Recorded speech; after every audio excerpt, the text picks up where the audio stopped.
우리 다 같이 사도신경 하심으로 새벽 예배를 주님 앞에 올려드리겠습니다. 전능하사 천지를 만드신 하나님 아버지를 내가 믿사오며 그 외아들 우리 주 예수 그리스도를 믿사오니 이는 성령으로 잉태하사 동정녀 마리아에게서 나시고 본디오 빌라도에게 고난을 받으사 십자가에 못 박혀 죽으시고 장사한 지 사흘 만에 죽은 자 가운데서 다시 살아나시며 하늘에 오르사 전능하신 하나님 우편에 앉아 계시다가 저리로서 산자와 죽은 자를 심판하러 오시리라. 성령을 믿사오며 거룩한 공예와 성도가 서로 교통하는 것과 죄를 사하여 주시는 것과 몸이 다시 사는 것과 영원히 사는 것을 믿사옵나이다. 아멘. 찬송가 161장 함께 찬양하겠습니다. 찬송가 161장입니다.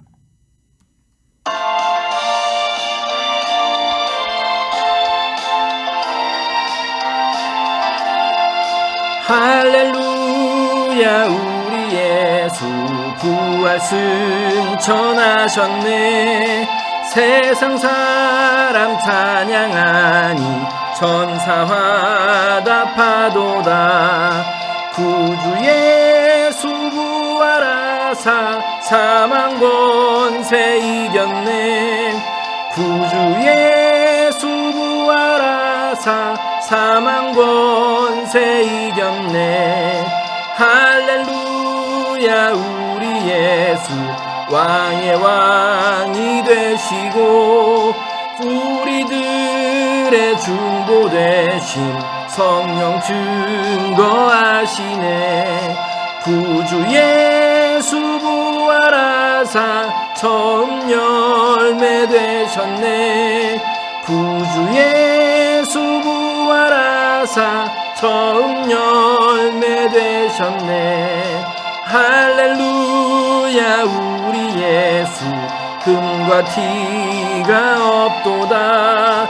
무덤 속에 있는 죄인 주가 일으키시네. 구주 예수 부활하사 영광 주로 오시네. 구주 예수 부활하사 영광 주로 오시네. 아멘. 4월 7일 수요일 아침입니다. 오늘 우리가 함께 은혜를 나눌 말씀은 로마서 7장 1절에서 25절까지의 말씀입니다. 로마서 7장 1절부터 25절까지의 말씀 앞에 화면 보시고 함께 읽습니다. 시작. 형제들아 내가 법 아는 자들에게 말하노니 너희는 그 법이 사람이 살 동안만 그를 주관하는 줄 알지 못하느냐. 남편 있는 여인이 그 남편 생전에는 법으로 그에게 매인바 되나 만일 그 남편이 죽으면 남편의 법에서 벗어나느니라. 그러므로 만일 그 남편 생전에 다른 남자에게 가면 음녀라. 그러나 만일 남편이 죽으면 그 법에서 자유롭게 되나니 다른 남자에게 갈지라도 음녀가 되지 아니하느니라. 그러므로 내 형제들아 너희도 그리스도의 몸으로 말미암아 율법에 대하여 죽임을 당하였으니 이는 다르니 곧 죽은 자 가운데서 살아나신 이에게 가서 우리가 하나님을 위하여 열매를 맺게 하려 함이라. 우리가 육신에 있을 때에는 율법으로 말미암는 죄의 정욕이 우리 지체 중에 역사하여 우리로 사망을 위하여 열매를 맺게 하였더니 이제는 우리가 얽매였던 것에 대하여 죽었으므로 율법에서 벗어났으니 이러므로 우리가 영의 새로운 것으로 섬길 것이요 율법 조문의 묵은 것으로 아니할지니라. 그런즉 우리가 무슨 말을 하리요? 율법이 죄냐? 그럴 수 없느니라. 율법으로 말미암지 않고는 내가 죄를 알지 못하였으니 곧 율법이 탐내지 말라 하지 아니하였더라면 내가 탐심을 알지 못하였으리라. 그러나 죄가 기회를 타서 계명으로 말미암아 내 속에서 온갖 탐심을 이루었나니 이는 율법이 없으면 죄가 죽은 것임이라. 전에 율법을 깨닫지 못했을 때에는 내가 살았더니 계명이 이름에 죄는 살아나고 나는 죽었도다. 생명에 이르게 할 그 계명이 내게 대하여 도리어 사망에 이르게 하는 것이 되었도다. 죄가 기회를 타서 계명으로 말미암아 나를 속이고 그것으로 나를 죽였는지라. 이로 보건대 율법은 거룩하고 계명도 거룩하고 의로우며 선하도다.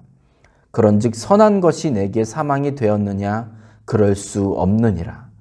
오직 죄가 죄로 드러나기 위하여 선한 그것으로 말미암아 나를 죽게 만들었으니 이는 계명으로 말미암아 죄로 심히 죄되게 하려 함이라. 우리가 율법은 신령한 줄 알거니와 나는 육신에 속하여 죄 아래에 팔렸도다. 내가 행하는 것을 내가 알지 못하노니 곧 내가 원하는 것은 행하지 아니하고 도리어 미워하는 것을 행함이라. 만일 내가 원하지 아니하는 그것을 행하면 내가 이로써 율법이 선한 것을 시인하노니 이제는 그것을 행하는 자가 내가 아니요 내 속에 거하는 죄니라. 내 속 곧 내 육신에 선한 것이 거하지 아니하는 줄을 아노니 원함은 내게 있으나 선을 행하는 것은 없노라.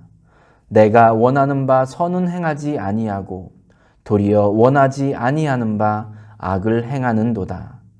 만일 내가 원하지 아니하는 그것을 하면 이를 행하는 자는 내가 아니요 내 속에 거하는 죄니라. 그러므로 내가 한 법을 깨달았노니 곧 선을 행하기 원하는 나에게 악이 함께 있는 것이로다. 내 속사람으로는 하나님의 법을 즐거워하되 내 지체 속에서 한 다른 법이 내 마음의 법과 싸워 내 지체 속에 있는 죄의 법으로 나를 사로잡는 것을 보는도다.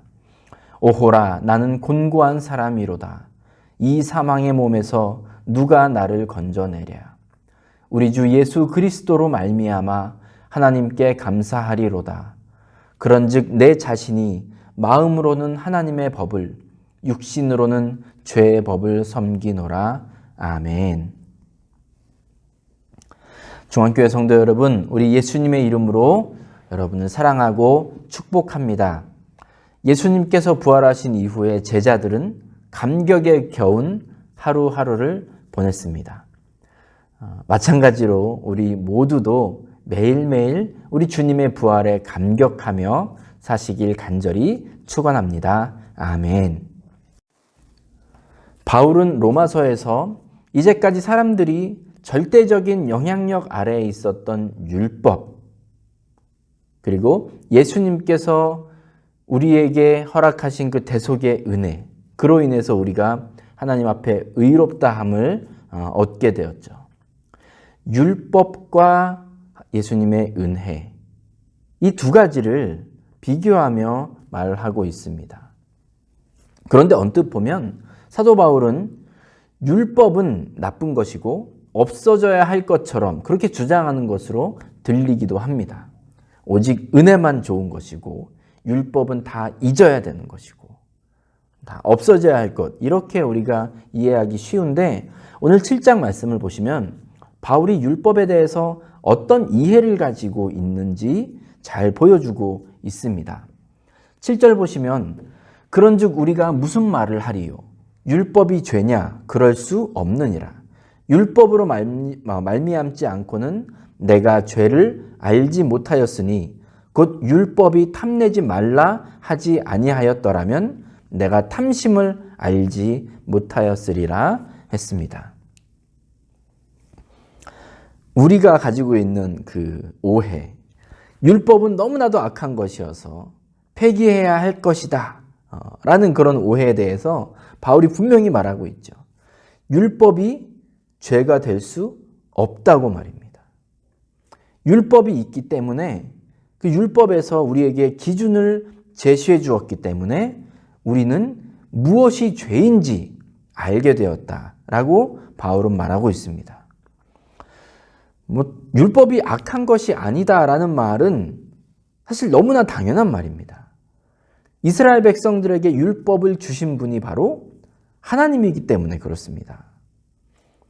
하나님이 이스라엘 백성들을 부르시고 그들을 구원하시고 이제 그들이 하나님께서 선택하신 백성답게 살도록 하기 위해서 그들이 해야 할 것들, 하지 말아야 할 것들에 대해서 말씀해 주셨습니다. 그것이 율법인데 그렇기 때문에 이스라엘 백성들에게 있어서 율법에 순종하며 사는 것은 이건 선택사항이 아닙니다. 반드시 지켜야만 하는 것. 이것을 지키지 않으면 하나님의 백성이 될 수 없다라는 그런 철저함으로 율법의 지배하에 살아왔습니다. 그런데 하나님께서 주신 이 선한 율법을 지키면서 살아가는 가운데 문제가 생겼습니다. 8절 보시면 그러나 죄가 기회를 타서 계명으로 말미암아 내 속에서 온갖 탐심을 이루었나니 이는 율법이 없으면 죄가 죽은 것임이라 했습니다.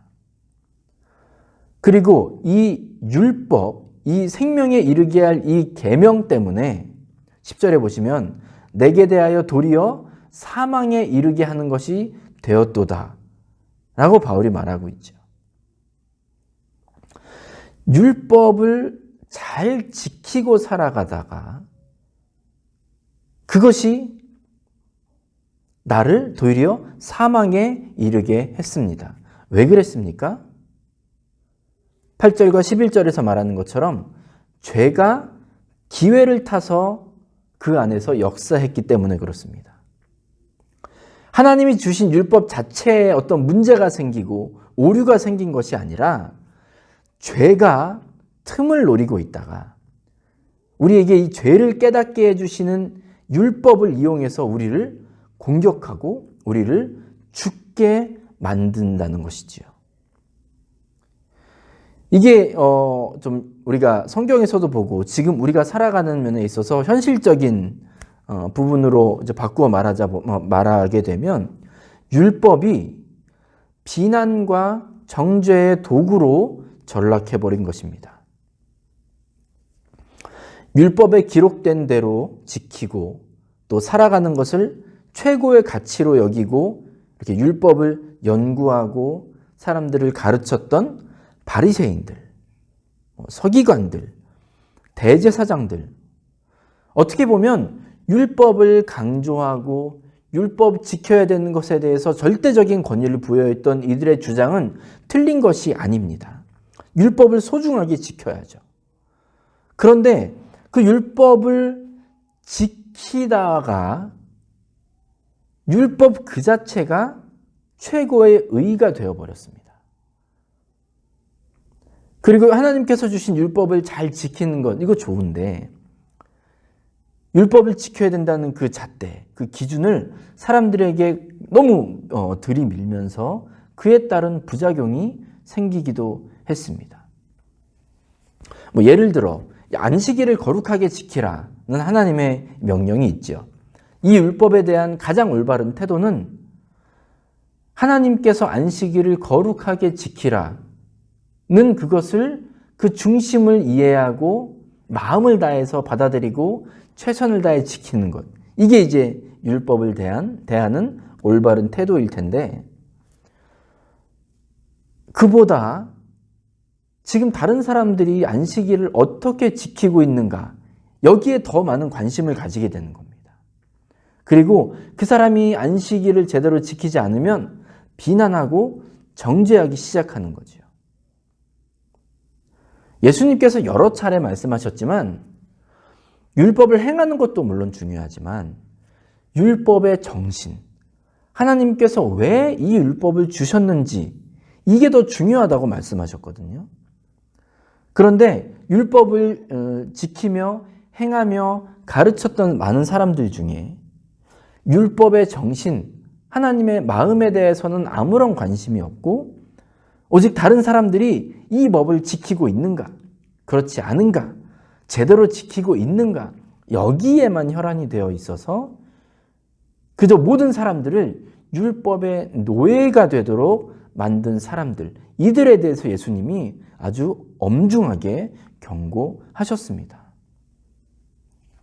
그러다 보니까 율법을 열심히 지키고 율법에 대해서 강조하고 다른 사람들에게 율법을 가르치는 사람들이었지만 그들을 향해서 예수님이 뭐라고 말씀하십니까? 화 있을진저. 왜 이런 일이 생겼다고요? 8절과 11절 말씀에서 바울이 말하고 있는 것처럼 죄가 기회를 타서 그 안에서 이제 뭔가를 만들어내려는 그런 시도를 하고 있다는 것입니다. 오늘 로마서 7장 7절과 8절 말씀을 우리가 좀 깊이 있게 생각해보고 묵상하고 고민해봐야 할 이유는 사단이 역사하는 그 대상이 악한 사람들을 통해서만 역사하는 게 아니라는 걸 우리가 알 수 있죠. 누구보다 말씀을 사랑했고 말씀대로 살기 위해 그 모든 생을 바쳤던 바리새인들, 서기관들, 대제사장들, 사단이 이들을 통해서 역사했습니다. 이게 비극이 아닐 수가 없습니다.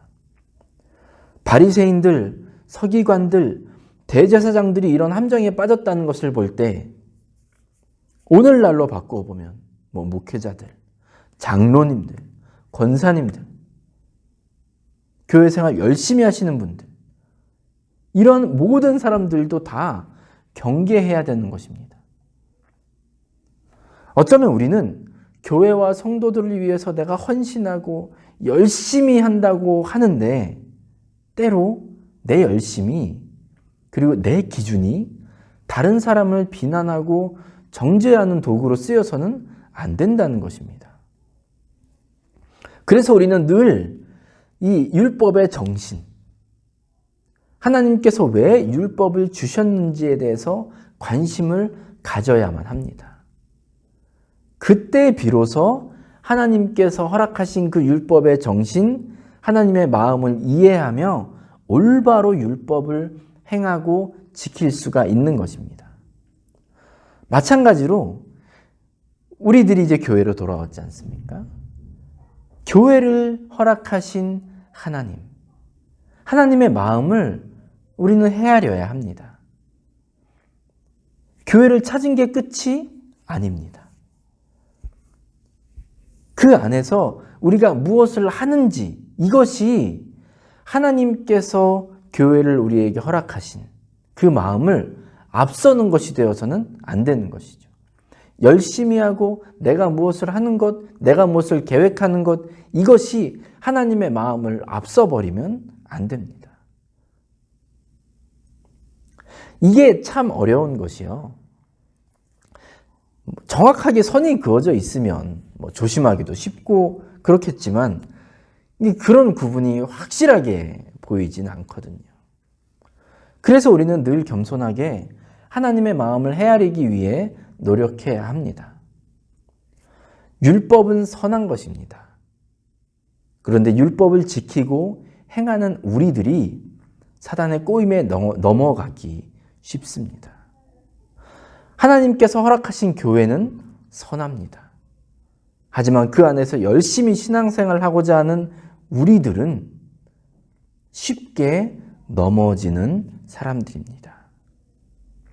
사랑하는 우리 중앙교회 성도 여러분, 우리가 늘 하나님의 마음을 헤아려서 하나님의 자랑이요 기쁨이 되는 교회, 그리고 우리 성도님들 다 되시길 우리 예수님의 이름으로 간절히 축원합니다.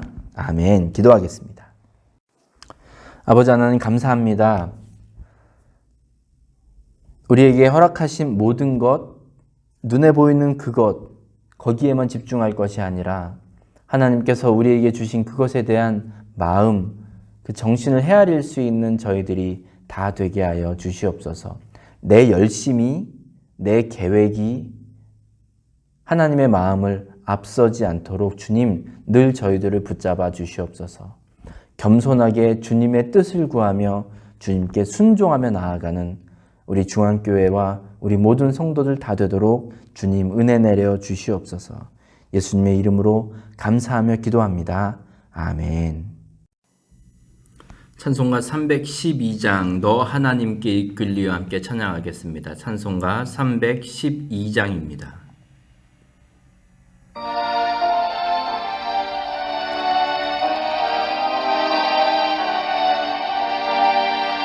너 하나님께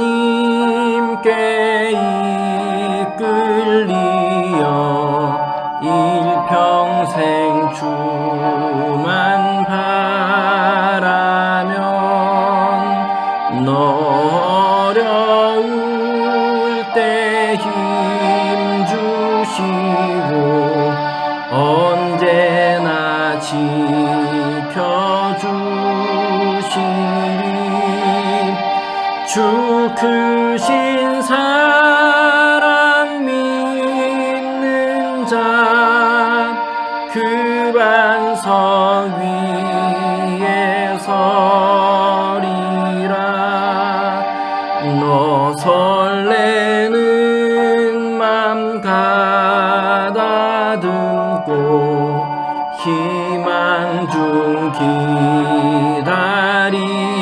기다리면서 그 은혜로신 주의 뜻과 사랑에 만족하여라. 우리를 불러주신 주 마음에 소원하신다. 주 찬양하고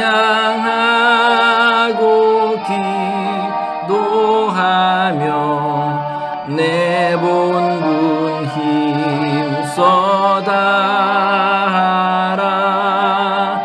주 약속하신 모든 은혜 내게서 이뤄지리라. 참되고 의지하는 자 주께서 기억하시리.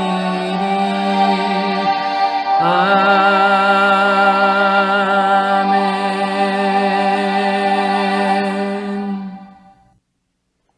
주기도문 하심으로 예배를 마치겠습니다. 하늘에 계신 우리 아버지여, 이름이 거룩히 여김을 받으시오며 나라가 임하시오며 뜻이 하늘에서 이루어진 것 같이 땅에서도 이루어지이다.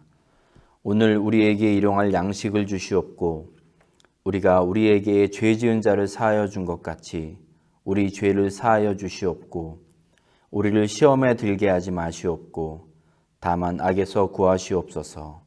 나라와 권세와 영광이 아버지께 영원히 있사옵나이다. 아멘.